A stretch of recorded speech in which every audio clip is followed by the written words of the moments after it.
Hello, welcome to Access Sportsnet. Lakers driven by your Southern California Honda dealers, Chris McGee, Robert Ory, James Worthy, Mike Bresnahan. The Lakers get blown out once again on the road, this time by the league-leading Phoenix Suns.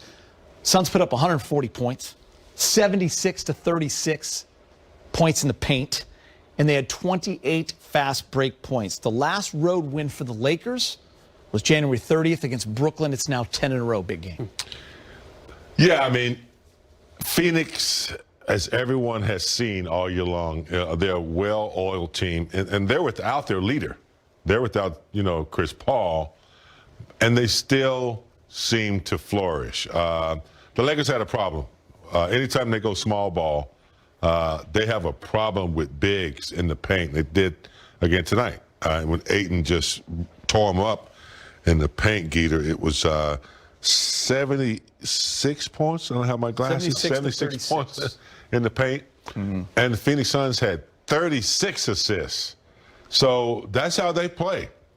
You don't know who's going to score. You don't know who it's going to be. I mean, obviously they have a closer in Booker, but this kid right here just was in the paint as well as the rest of the team. So, I mean, we've talked about the Lakers' shortcomings to their blue in the face. Lack of defense, turning the ball over.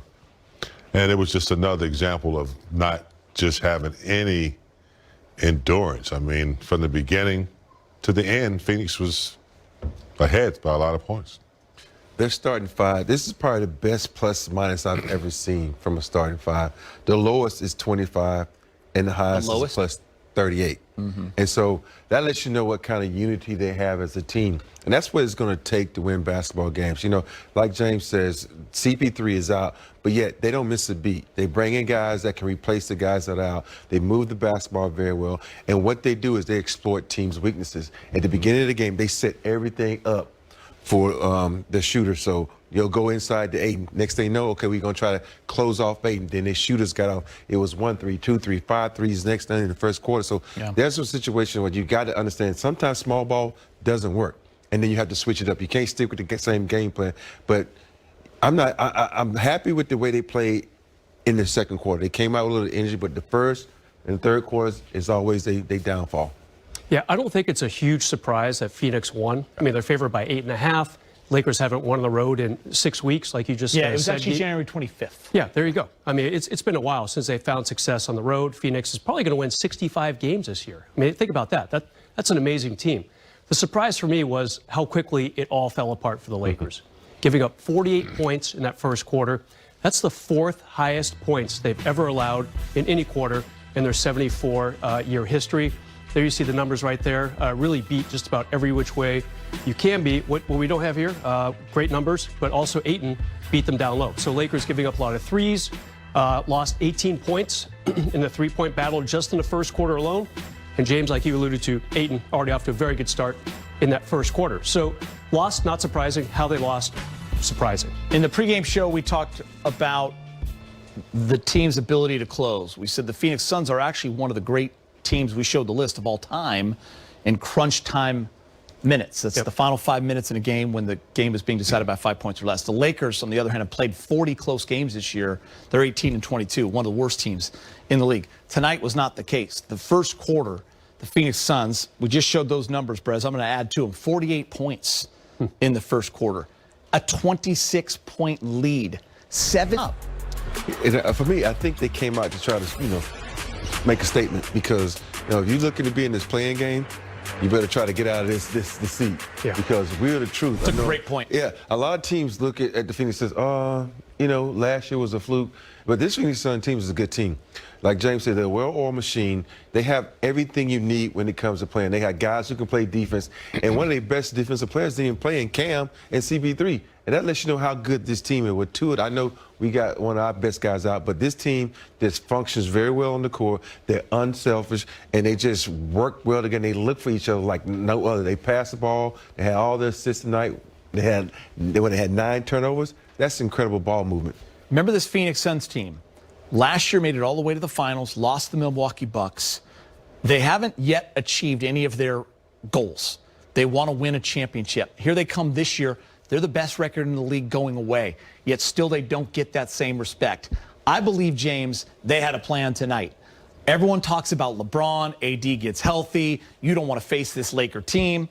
The Suns are looking at it going, do you guys want to win those 2 playing games? Because that's what you're going to have to do. And guess who you get? You get us. And that's what championship teams do. I mean, the Suns looked like that title contender tonight, without a doubt. Absolutely. When you win a championship, when you taste that, you can't settle for anything else. When you get there and you don't win it and you taste what that's like, that's a lot of incentive right there. You want to smash. You have really, you're more dangerous than the team than the defending champions because you didn't get it and you want to send a message. Wasn't no fluke last year. We're here and, we're here seriously trying to win a championship. So when you're that focused, and the whole team is, and I'm sure Monty gives them great motivational speeches about what they achieved last year, but they came up short.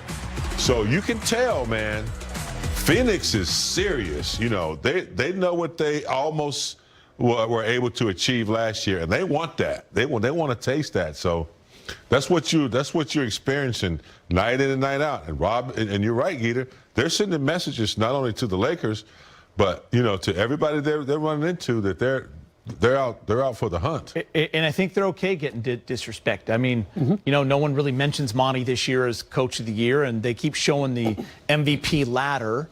And that MVP ladder are the same names you always see. It's Jokic, it's Embiid, it's John Morant who snuck in there, it's Giannis, it's KD. Here's Devin Booker. Here's Devin Booker with the best team in the league. He's their closer. He's their best player. He has 30 through 3 quarters.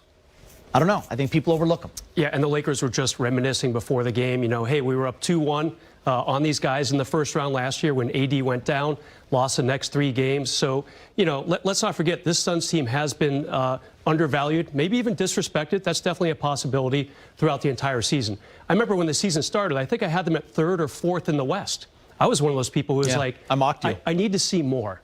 And we're seeing plenty this season. I mean, the last 4 or 5 months of the season, we have seen a lot to make you think the Suns are for real. If I was in Vegas right now, guys, I would put money on this team to win it all. Probably about 4-1 odds. Fred loves that Vegas. Yeah. But really this team has that look that they're going to be a champion. But the thing about when you look at this team, we all like sexy teams. There's nothing sexy about this team. Sure, Devin Booker's going to knock down some jumpers, but he's not one of these guys that knock down jumpers and make all the antics where people put their eyes on them. Ayton just goes about his business, get points in paint, and they're a good defensive team. And we always talk about their offensive prowess, but if you watch them defensively, they're a lockdown team. They do what they're supposed to do. They got guys like Crowder. They got guys like CP3, and you got a shot blocker like Ayton that can really lock you down. So, and it hurts me to say this. You know this, right? It hurts me to say this. This is a good team, man. Yeah, and Bridges. By the way, we just got word, Brian Bergen, our director, he's been here for 9 years, just fainted because all this beautiful Phoenix Suns talk. They have to get him up back. They have to get him back up into the chair because he cannot believe what's happening in this postgame.